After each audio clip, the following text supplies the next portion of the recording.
আসসালামু আলাইকুম lovely viewers, TechPlus digital বিডির পক্ষ থেকে আপনাদের সবাইকে শুভেচ্ছা। If you like my videos, please subscribe my channel and hit the bell icon to get my new videos first of all.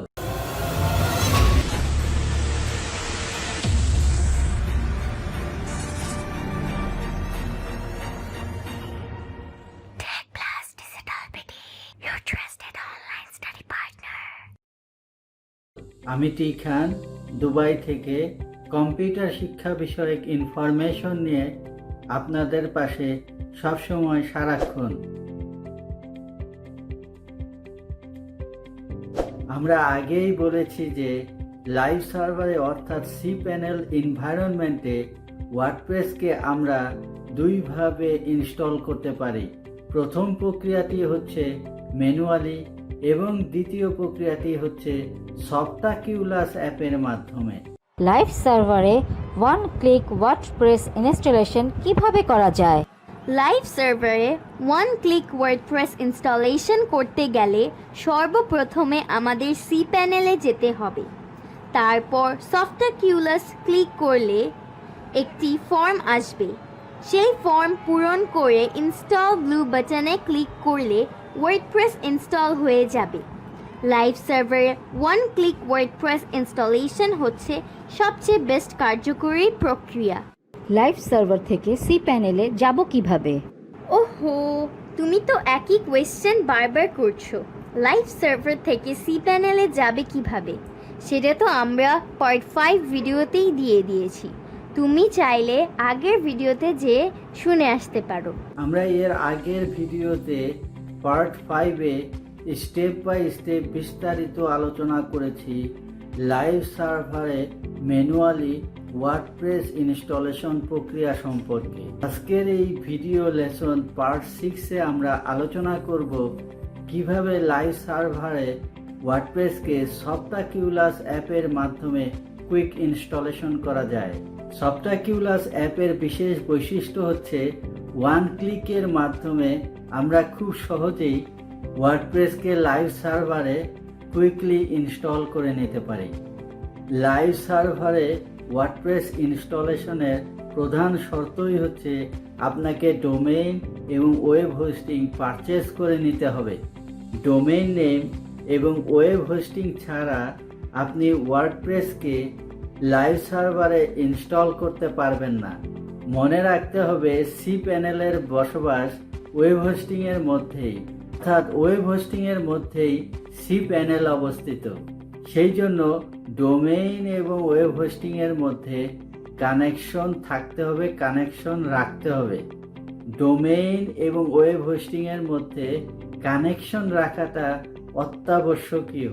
প্রিয় শিক্ষার্থী বন্ধুরা, আমরা এখন প্র্যাকটিক্যালি লাইভ সার্ভারে অর্থাৎ cPanel-এ কিভাবে সফটাকিউলাস অ্যাপের মাধ্যমে ওয়ার্ডপ্রেসকে কুইক ইনস্টল করা যায় তা দেখানোর চেষ্টা করছি, যাতে করে আপনাদের ওয়ার্ডপ্রেস ইনস্টলেশনের কনসেপ্ট সুস্পষ্ট এবং ক্লিয়ার হয়ে যায়। প্র্যাকটিক্যালি লাইভ সার্ভারে সফটাকিউলাস অ্যাপের মাধ্যমে ওয়ার্ডপ্রেসকে কুইক ইনস্টলেশনের জন্য আমি আগে থেকেই অনলাইনে গিয়ে ডোমেইন এবং ওয়েব হোস্টিং পারচেজের মাধ্যমে কানেকশন করে রেখেছিলাম। আমাদের সেই কাঙ্ক্ষিত ডোমেনের নাম হচ্ছে techplusschool.com। আর এই কাঙ্ক্ষিত ডোমেন থেকেই আমাদের cPanel-এ প্রবেশ করতে হবে। তাহলে cPanel ওপেন হওয়ার শর্ত কি? cPanel ওপেন হওয়ার প্রধান শর্তই হচ্ছে ডোমেইন এবং ওয়েব হোস্টিং এর মধ্যে কানেক্টিভিটি থাকতে হবে। অর্থাৎ ডোমেইন এবং ওয়েব হোস্টিং এর মধ্যে স্বাভাবিকভাবে কানেকশন না থাকলে আপনার সামনে স্ক্রিনে cPanel উপস্থাপিত হবে না, অর্থাৎ cPanel ডিসপ্লে হবে না। যখন cPanel এনভায়রনমেন্ট আপনার স্ক্রিনে পেয়ে যাবেন, অর্থাৎ cPanel-এ আপনি প্রবেশ করবেন, তখনই ওয়ার্ডপ্রেস ইনস্টলেশন প্রক্রিয়া শুরু হবে। তার আগে নয়, অর্থাৎ cPanel-এর ভিতরেই ওয়ার্ডপ্রেসকে ইনস্টল করে নিতে হবে। এখন কোশ্চেন হলো, আমাদের এই ডোমেইন নেম techplusschool.com থেকে cPanel আমরা কিভাবে পেতে পারি, অথবা cPanel আমরা কিভাবে ওপেন করব। মজিলা ফায়ারফক্স ব্রাউজার অথবা গুগল ব্রাউজারে গিয়ে তার অ্যাড্রেস বারে আমাদের ডোমেইন নেম techplusschool.com/cpanel টাইপ করে এন্টার প্রেস করলেই আপনার সামনে স্ক্রিনে cPanel উপস্থাপিত হয়ে যাবে, অর্থাৎ আপনি cPanel এনভায়রনমেন্টে প্রবেশ করবেন। আর এই cPanel লগইন স্ক্রিন পেলে আমাদের কি করতে হবে? এখানে দুটি ফিল্ড পূরণ করতে হবে। 1 নম্বর ইউজার নেম বসাতে হবে, 2 নম্বর পাসওয়ার্ড আপনাকে বসিয়ে দিতে হবে। আমরা এখানে ইমেল থেকে প্রাপ্ত ইউজার নেম এবং পাসওয়ার্ড কপি করে বসিয়ে দিয়েছি, অর্থাৎ পেস্ট করে দিয়েছি। ইউজার নেম পাসওয়ার্ড দেওয়ার পর কি করতে হবে? লগইন রেড বাটনে ক্লিক করলে আপনাকে cPanel পেজে নিয়ে যাবে, অর্থাৎ cPanel এনভায়রনমেন্টে প্রবেশ করিয়ে দেবে। আর এই cPanel থেকে সফটাকিউলাস অ্যাপের মাধ্যমে আমরা ওয়ার্ডপ্রেস ইনস্টল করে নেব। তার আগে আমরা আমাদের techplusschool.com ওয়েব পেজটি একটু লক্ষ্য করে নিই। তাহলে কি করতে হবে? জাস্ট গুগল ব্রাউজারে গিয়ে প্লাস সাইনে ক্লিক করে অ্যাড্রেস বারে techplusschool.com টাইপ করে এন্টার প্রেস করতে হবে।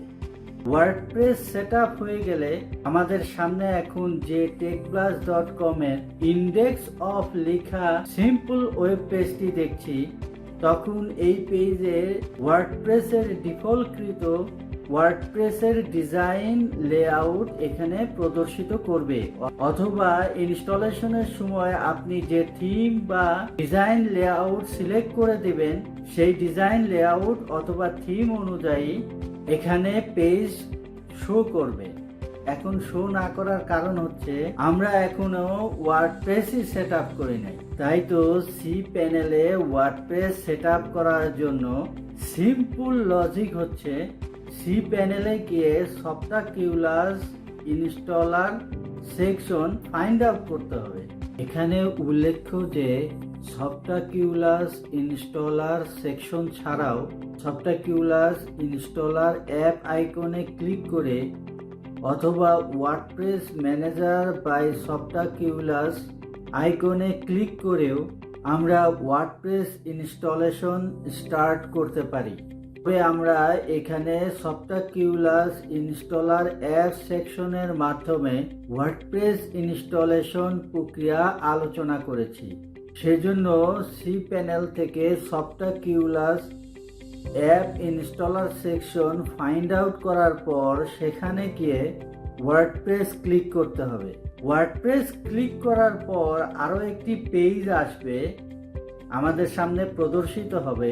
সেই পেজে গিয়ে ওখান থেকে ইনস্টল নাও ব্লু বাটনে ক্লিক করলে ওয়ার্ডপ্রেসের একটি বিশেষ ফর্ম আমাদের সামনে উপস্থাপিত হবে। আর তাই তো সেখানে আমাদের সকল প্রয়োজনীয় ফিল্ডগুলো অর্থাৎ ইনফরমেশনগুলো একে একে পূরণ করে দিতে হবে। সফটওয়্যার সেটআপে গিয়ে choose the version you want to install বক্সে ওয়ার্ডপ্রেসের লেটেস্ট ভার্সন 5.5.1 সিলেক্ট করে দিতে হবে। চুজ ইনস্টলেশন ইউআরএল বক্সে আপনার ডোমেইনের প্রোটোকল কি হবে তা নির্বাচন করে দিতে হবে। আমরা এখানে HTTPS নির্বাচন করে দেব। ডোমেইন এখানে আমরা techplusschool.com নির্বাচন করে দেব। ডিরেক্টরি বক্স ব্ল্যাঙ্কই রাখবো। এখন আসা যাক সাইট সেটিং নিয়ে। সাইট সেটিংয়ে গিয়ে সাইট নেম বক্সে Techplus স্কুল ব্যবহার করব। সাইট ডেসক্রিপশন বক্সে অনলাইন স্টাডি পার্টনার উল্লেখ করে দেব, অর্থাৎ টাইপ করে দেব। Enable multi site check box যেমন আছে তেমনই রাখবো, অর্থাৎ এখানে কোনো ক্লিক করব না। এখন আমরা আসবো অ্যাডমিন অ্যাকাউন্টে। অ্যাডমিন অ্যাকাউন্টে গিয়ে অ্যাডমিন ইউজার নেম বক্সে ইউজার নেম টাইপ করতে হবে। এখানে আমরা অ্যাডমিন ইউজার নেম Techplus রেখেছি। এখানে আপনি আপনার পছন্দ মতো ইউজার নেম রাখতে পারবেন। অ্যাডমিন পাসওয়ার্ড অবশ্যই আপনাকে নির্বাচন করতে হবে, সেই পাসওয়ার্ড হতে হবে স্ট্রং। সেজন্য অ্যাডমিন পাসওয়ার্ড জেনারেট কিতে ক্লিক করে আপনি আপনার পছন্দ মতো যে কোনো একটি পাসওয়ার্ড নির্বাচন করে নিতে হবে। এরপর অ্যাডমিন ইমেল বক্সে আপনার প্রয়োজনীয় ইমেল অ্যাড্রেস টাইপ করে দিতে হবে। এখানে আমরা ইমেল হিসাবে দুবাইবাংলা techplus@gmail.com ব্যবহার করেছি। এই অ্যাডমিন ইউজার পাসওয়ার্ড এবং ইমেল অ্যাড্রেস আপনাকে কোথাও না কোথাও নোট করে রাখতে হবে, যাতে পরবর্তীতে আমরা ব্যবহার করতে পারি। আমরা এখানে এমএস ওয়ার্ডে নোট করে রাখলাম। চুজ ল্যাঙ্গুয়েজে গিয়ে সিলেক্ট ল্যাঙ্গুয়েজ, এখানে আমরা ইংলিশ সিলেক্ট করে নিলাম। সিলেক্ট প্লাগইনে গিয়ে আমরা আপাতত কিছুই চেঞ্জ করব না, যেমন আছে তেমনই রেখে দেব। এরপর অ্যাডভান্স অপশনে যেতে হবে। এখানে এসে ডাটাবেজ নেম এবং টেবিল প্রিফিক্স নির্ধারণ করে দিতে হবে। ডাটাবেজ নেম বক্সে আমরা এখানে টেক ব্যবহার করলাম। টেবিল প্রিফিক্সে গিয়ে টেবিল প্রিফিক্স বক্সে আমরা টেক 00 ব্যবহার করলাম। অ্যাডভান্স অপশনে ডাটাবেজ এবং টেবিল প্রিফিক্স ইউজ করার পর অন্যান্য অপশনগুলো যেমন আছে তেমনই রেখে দিলাম। এখানে উল্লেখ্য যে অ্যাডভান্স অপশন আপনারা ইচ্ছা করলে পুরোটাই স্কিপ করতে পারেন, কারণ Softaculous app automatic database table prefix create করে থাকে। সিলেক্ট থিমে গিয়ে আপনি যদি থিম নির্বাচন না করেন তাহলে ডিফল্ট সেটিংই এখানে কার্যকর হয়ে যাবে। তবে আমরা এখানে থিম থেকে ফাইন্যান্সি থিম ব্যবহার করেছি, অর্থাৎ ফাইন্যান্সি থিমকে চুজ করে নিয়েছি, সিলেক্ট করে নিয়েছি। তারপর ইনস্টল ব্লু বাটনে ক্লিক করলে ইনস্টল প্রসেসিং পেজ প্রদর্শিত হবে। এখানে ইনস্টলেশন প্রসেসিং এর জন্য একটি বার প্রদর্শিত হবে। এই বার পর্যবেক্ষণ করলে আমরা বুঝতে পারবো আমাদের ইনস্টল প্রসেস কোন পর্যায়ে চলছে এবং এই প্রসেস শেষ হতে আর কতক্ষণ সময় লাগতে পারে। সাধারণত এই ইনস্টলেশন প্রক্রিয়া শেষ হতে বেশি সময় লাগে না, অল্প সময়ের মধ্যেই ইনস্টলেশন প্রসেস কমপ্লিট হয়ে যায়। ইনস্টলেশন প্রসেস কমপ্লিট হয়ে গেলে স্ক্রিনে মেসেজ আসবে, congratulation, the software was install successfully, এবং তার নিচে সাথে সাথে দুটি ইউআরএল প্রদর্শিত হবে, দুটি লিঙ্ক প্রদর্শিত হবে। আর এই লিঙ্ক দুটোকে আমরা এমএস ওয়ার্ডে নোট করে রাখলাম। আপনাকেও কোথাও না কোথাও এই দুটো লিঙ্ককে নোট করে রাখতে হবে, like MS Word notepad. URL অথবা লিঙ্ক দুটোর একটি হচ্ছে ওয়ার্ডপ্রেস ওয়েবসাইটের লিঙ্ক অথবা ইউআরএল, যেখানে ক্লিক করলে সহজেই ওয়েবসাইটটি স্ক্রিনে আমাদের সামনে উপস্থাপিত হয়ে যাবে। ওয়েবসাইটের ডিজাইন লেআউটের উপরই, অর্থাৎ থিমের উপরই নির্ভর করবে আপনার ওয়েবসাইটটি কতটুকু ডিসেন্ট, অর্থাৎ কতটুকু সুন্দর। আমরা এখানে ওয়ার্ডপ্রেসের ডিফল্ট থিম ইউজ করি নাই, অন্য একটি থিম আমরা এখানে সিলেক্ট করেছি, আর সেজন্যই ওয়েবসাইটের এই পেজটি এত সুন্দর লাগছে। আর যদি ডিফল্ট থিম সিলেক্ট করতাম তাহলে ওয়েব পেজের ডিজাইনও চেঞ্জ হয়ে যেত, একদম নর্মাল দেখা যেত। উদাহরণ হিসাবে আপনাদেরকে দেখাতে পারি, ওয়ার্ডপ্রেসের ডিফল্ট থিম সিলেক্ট করলে আমরা এরকম একটি পেজ পেতাম, যা একদমই নর্মাল দেখাচ্ছে। আরেকটি লিঙ্ক অথবা ইউআরএল হচ্ছে ওয়ার্ডপ্রেস ড্যাশবোর্ডের লিঙ্ক, অর্থাৎ ইউআরএল। এই লিঙ্ক এখন ক্লিক করলে লগইন স্ক্রিন শো হবে না, ডাইরেক্ট ড্যাশবোর্ড চালু হয়ে যাবে। কেন লগইন স্ক্রিন আসবে না? কারণ আমরা সফটাকিউলাস অ্যাপের মধ্য থেকে বের হয়ে যায় না, অর্থাৎ cPanel-এর মধ্য থেকে বের হয়ে যায় নাই।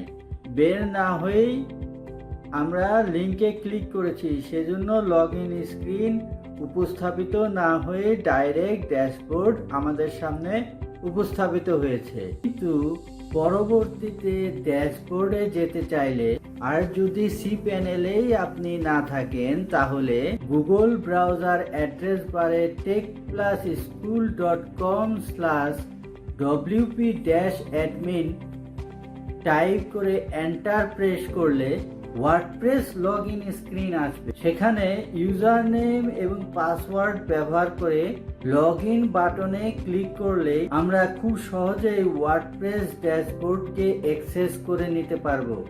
এই লগইন স্ক্রিনে ইউজার নেম পাসওয়ার্ড আমরা আগেই অ্যাডমিন অ্যাকাউন্ট থেকে সংগ্রহ করে এমএস ওয়ার্ডে সংরক্ষণ করে রেখেছিলাম। আর তাই তো এমএস ওয়ার্ড থেকে ইউজার নেম পাসওয়ার্ড কপি করে লগইন স্ক্রিনে এখানে ব্যবহার করেছি।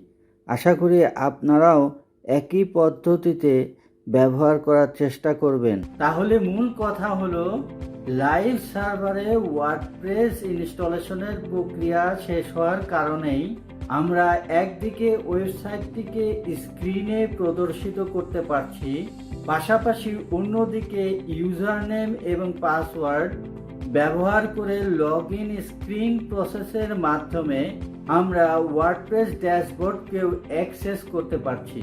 অর্থাৎ লাইভ সার্ভারে এটাই হচ্ছে কুইক ওয়ার্ডপ্রেস ইনস্টলেশন প্রসেস, যাকে আমরা ওয়ান ক্লিক ইনস্টলেশন বলে থাকি। আজকে এ পর্যন্ত, দেখা হবে নেক্সট ভিডিও লেসনে ইনশাআল্লাহ।